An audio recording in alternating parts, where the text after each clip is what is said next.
په تصوف کې یو عمل دی هغې ته مراقبه ویل کېږي.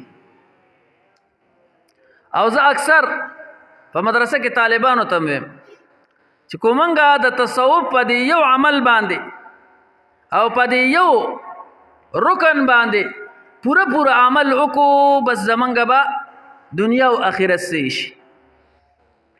مراقبه ورته ویل کېږي. مراقبه د تصوف په اصطلاح کې دې ته ویل کېږي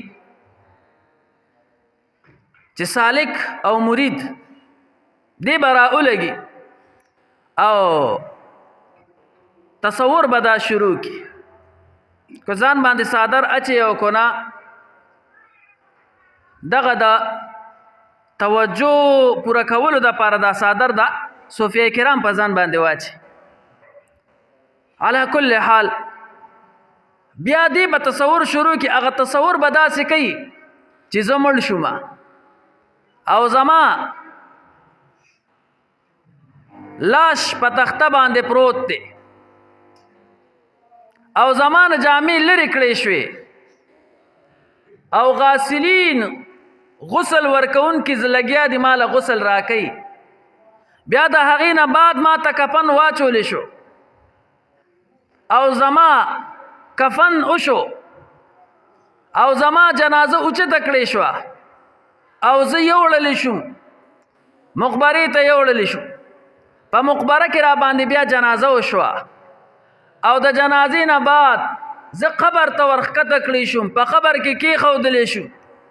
په قبر کې راپسې تبې ولګېدې خاورې را باندې راواړېدې او بیا زما نه د خپل عمل سوال او جواب شروع شو. دا مراقبه ده. نو زه اکثر طالبانو ته وایم که دا مراقبه منګه چېرته صحیح وکړله صرف دا یو عمل بس نور اعمالو ته ضرورت نشته. زما د لاس نه به بیا ګناه ونه شي.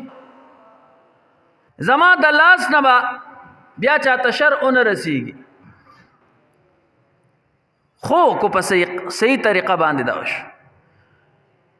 نو مراقبه کې صحیح مراقبه کې دی چې ته د خپل نفس لږ فکر وکړه چې داسې به تا سره کېږي ته به وړلی کېږي ته به په دغه خوره کې ښخېږي ستا نه به سوال او جواب مطالبه کېږي.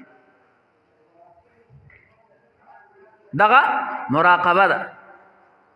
او تبلیغیان حضرات وایي منګه مسلمانانو ته د دین دعوت نه ورکو لکه چې د دین دعوت هغه به کافر ته ورکوي.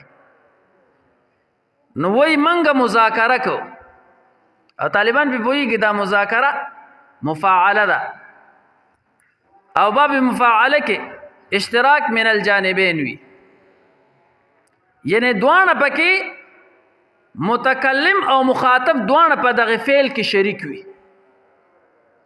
اشتراک من الجانبین. نو مذاکره دې ته ویل کېږي چې زه تا ته دا خبره کومه نو په دې سره ځان تم کومه. دا مذاکره ده. دا هم ښکلی لفظ دی چې دا منګه یو بل ته دا دین را یاد کو. د دین دعوت نه دی د دین یاد دهانی ده. خو که زه تا ته لګیا یم بل ته لګیا یم نو مقصد مې خپل ځان دی چې دا خپل نفس به مې څنګه صحیح شي.